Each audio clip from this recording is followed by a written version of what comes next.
Assalamualaikum warahmatullahi wabarakatuh. Para mahasiswa yang berbahagia, mari kita lanjutkan diskusi kita. Tema yang akan kita bahas pada sesi ini adalah tentang pengertian kurikulum. Tentu ini saudara sudah pernah mempelajari ketika jenjang S1 dulu, akan tetapi kita perlu menyamakan persepsi tentang apa yang dimaksud dengan kurikulum agar nanti dalam proses diskusi kita berikutnya kita bisa memiliki persepsi yang sama tentang makna kurikulum tersebut. Hasil pembelajaran yang diharapkan dapat dikuasai oleh saudara adalah mampu menganalisis pengertian kurikulum baik secara sempit maupun secara luas. Yang kedua, mampu menyimpulkan makna kurikulum. Kemudian yang ketiga, mampu menganalisis makna pengembangan dan inovasi kurikulum.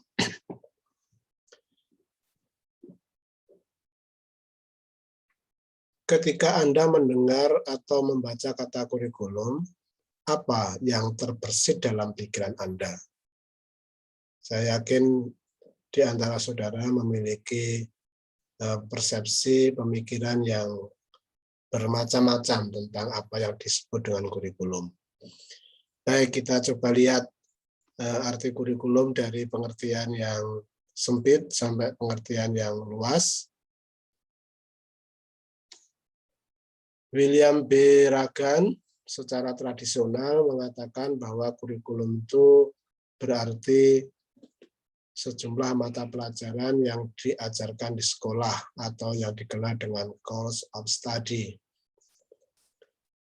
Nah, sejalan dengan definisi ini, Good menyatakan bahwa kurikulum itu adalah sejumlah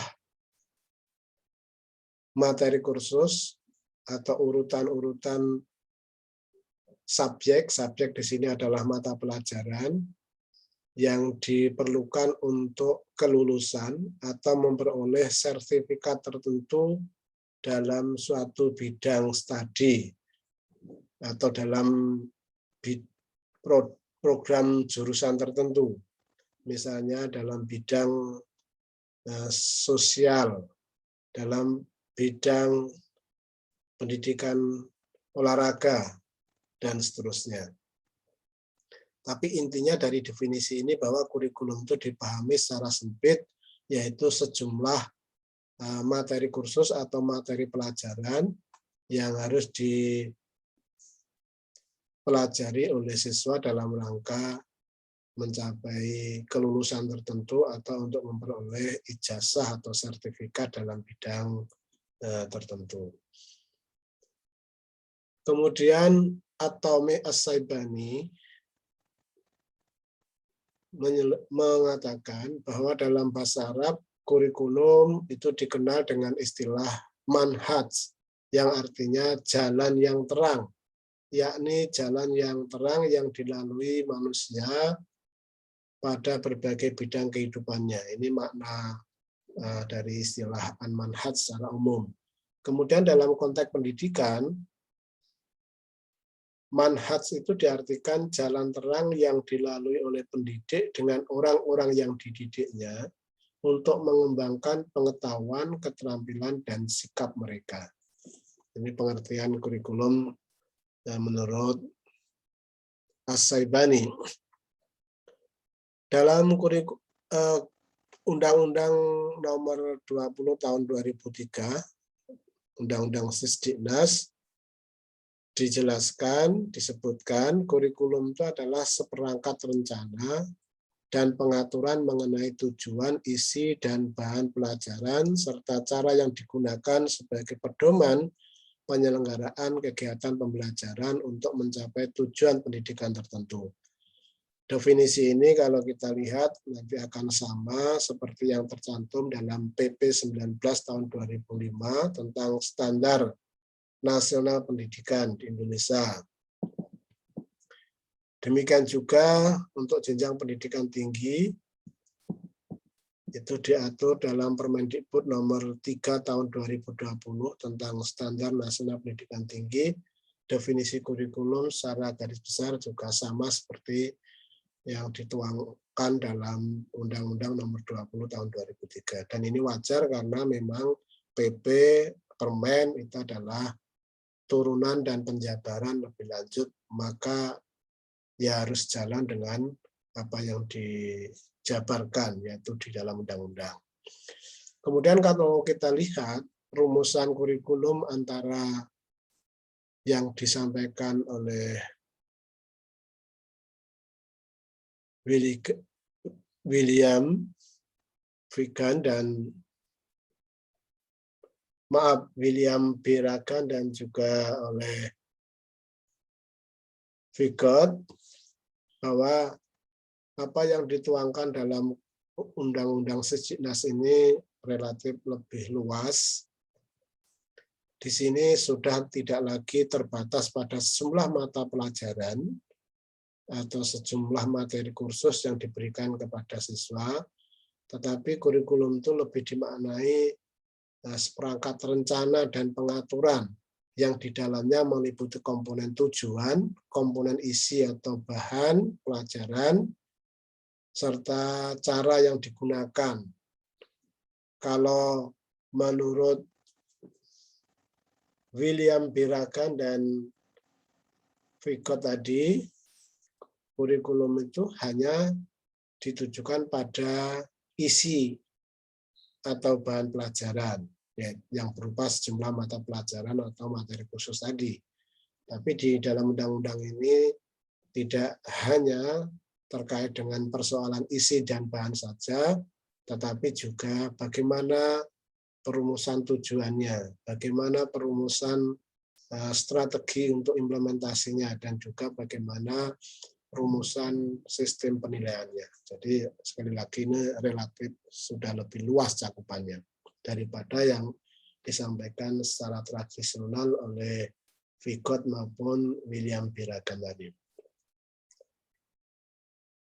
Kemudian Ronald Siddall menyatakan bahwa kurikulum sekolah itu sebagai materi dan proses formal dan informal di mana peserta didik memperoleh pengetahuan dan pemahaman, mengembangkan keterampilan, dan mengubah sikap, apresiasi, dan nilai-nilai di bawah naungan sekolah.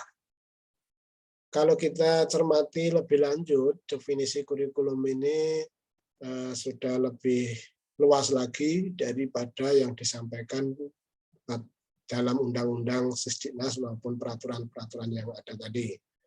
Karena dalam undang-undang tadi, kurikulum itu lebih dipahami sebagai seperangkat rencana atau program. Sedangkan menurut Siddall, ini kurikulum tidak lagi sebagai sebuah program, tetapi juga implementasinya atau pelaksanaannya di lapangan. Yang semuanya itu diarahkan untuk mengembangkan aspek pengetahuan pemahaman peserta didik, melatih keterampilan, dan juga mengembangkan sikap, nilai-nilai sikap mereka.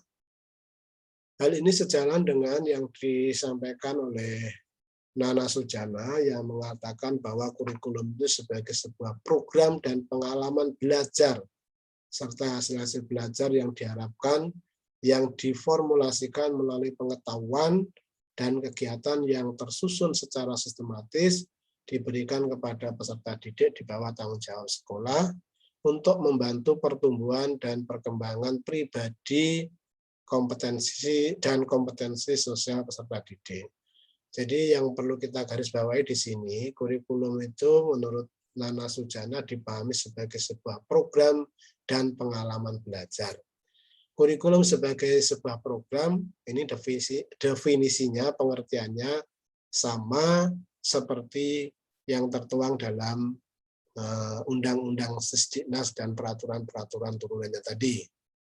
Nah, sisi yang berbeda di sini Nana Sujana mengatakan kurikulum itu tidak sebatas program, tetapi juga pengalaman belajar dan hasil-hasil belajar yang diharapkan. Artinya ketika disebut pengalaman itu berarti sudah pada dataran implementasi atau pelaksanaannya. Jadi di sini ada dua unsur kurikulum itu, yaitu programnya seperti apa, pelaksanaannya atau implementasinya seperti apa. Sehingga ini cakupannya lebih luas lagi. S. Nasution lebih lanjut mengatakan, kurikulum dapat dipandang sebagai program, yakni alat yang dilakukan oleh sekolah untuk mencapai tujuannya. Ini dapat berupa mengajarkan berbagai mata pelajaran, tetapi dapat juga meliputi segala kegiatan yang dianggap dapat mempengaruhi perkembangan peserta didik, baik itu perkembangan aspek pengetahuannya, aspek keterampilan maupun aspek sikapnya. Kemudian kurikulum sebagai pengalaman siswa. Di sini kurikulum dipandang sebagai apa yang secara aktual menjadi kenyataan bagi setiap siswa.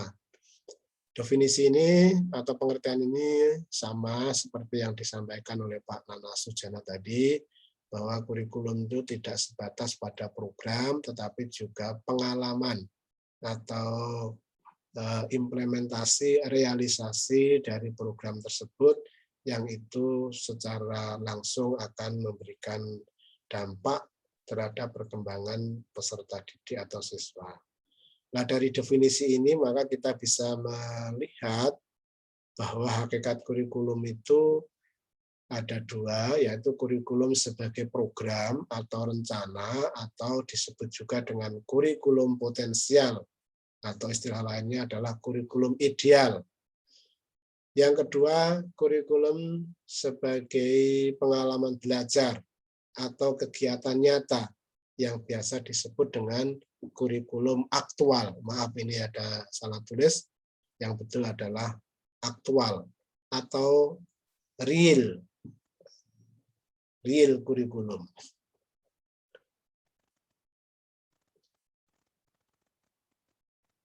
Nah, misalnya kita bisa melihat ini kurikulum yang sifatnya real, aktual, yaitu kegiatan-kegiatan yang dilakukan oleh guru dan peserta didik, baik itu di dalam kelas maupun di luar kelas. Misalnya kegiatan di dalam kelas, diskusi terkait dengan tema materi pelajaran yang telah dirumuskan, kemudian kegiatan pramuka di luar kelas, kegiatan drum band, kegiatan keagamaan. Ini adalah bagian dari apa yang disebut dengan kurikulum aktual atau kurikulum real, yang semuanya ini akan berdampak terhadap perkembangan peserta didik. Lebih lanjut, Sailer dan Alexander mengungkapkan pengertian kurikulum adalah semua usaha yang dilakukan oleh pihak sekolah untuk mempengaruhi belajar, baik itu di kelas, di halaman sekolah, maupun di luar sekolah. Ini adalah definisi kurikulum. Kemudian Albertis memandang kurikulum itu sebagai semua aktivitas yang diberikan pada siswa oleh sekolah. Nah, aktivitas ini kalau dikaitkan dengan pandangan Sailer dan Alexander, baik itu sifatnya di dalam kelas, di lingkungan sekolah, ataupun di luar sekolah yang itu masih menjadi tanggung jawab dari sekolah, maka itu bagian dari kurikulum. Ini pengertian yang lebih luas lagi. Jadi kurikulum tidak lagi sebatas program atau rencana, tapi semua kegiatan-kegiatan yang itu diberikan oleh pihak sekolah untuk membantu perkembangan peserta didik, baik itu dilakukan di kelas, di lingkungan sekolah maupun di luar sekolah, itu adalah termasuk bagian dari kurikulum. Kemudian Caswell dan Campbell mengartikan kurikulum lebih luas lagi, yaitu semua pengalaman yang diharapkan dimiliki peserta didik di bawah bimbingan para guru. Kemudian terakhir, lies meal. Ini menyatakan bahwa kurikulum itu juga meliputi keadaan gedung, suasana sekolah, keinginan, keyakinan, pengetahuan, dan sikap orang-orang yang melayani dan dilayani sekolah, yakni anak didik, masyarakat, para pendidik, dan personalia, termasuk penjaga sekolah, pegawai administrasi, dan orang lainnya yang ada hubungannya dengan siswa-siswa. Artinya apa saja yang ada di sekolah yang itu akan ikut mempengaruhi perkembangan peserta didik, baik pada aspek pengetahuan, pada aspek keterampilan maupun sikap, itu bagian dari kurikulum. Ini menurut Lies Meal. Misalnya ada sekolah atau madrasah tertentu yang lingkungannya bersih, kemudian dari situ peserta didik timbul kesan positif. Besok kalau punya rumah atau mengelola lembaga pendidikan juga akan dibuat yang bersih seperti yang pernah dialami, dilihat, dirasakan di sekolah atau madrasahnya. Warna dinding yang baik, bersih, kemudian kondisi kamar mandi yang bersih, itu ikut mempengaruhi kondisi peserta didik, maka itu bagian dari kurikulum. Kemudian misalnya tenaga kependidikan, tending atau karyawan yang ada di sekolah, mereka melayani peserta didik dengan penuh dedikasi, dengan ramah, yang itu akan terkesan bagi peserta didik, dan peserta didik akan mengidentikan dirinya seperti itu. Nah, itu juga bagian dari kurikulum. Intinya menurut Mill ini bahwa apa saja yang ada di lingkungan sekolah itu, yang itu secara langsung atau tidak langsung berpengaruh terhadap perkembangan peserta didik, itu adalah bagian dari kurikulum. Ini adalah definisi atau pengertian kurikulum yang betul-betul sangat luas. Saya kira demikian apa yang kita bahas pada pertemuan kali ini. Untuk berikutnya, nanti saudara bisa membuat sebuah kesimpulan umum dari bahasan kita mengenai definisi kurikulum. Kira-kira definisi kurikulum itu seperti apa. Dan selanjutnya Anda nanti bisa mengungkapkan apa sih yang ada dalam pikiran saudara ketika mendengar istilah kurikulum atau membaca kata kurikulum, itu yang terbersit seperti apa. Terima kasih. Kurang lebihnya mohon maaf. Assalamualaikum warahmatullahi wabarakatuh.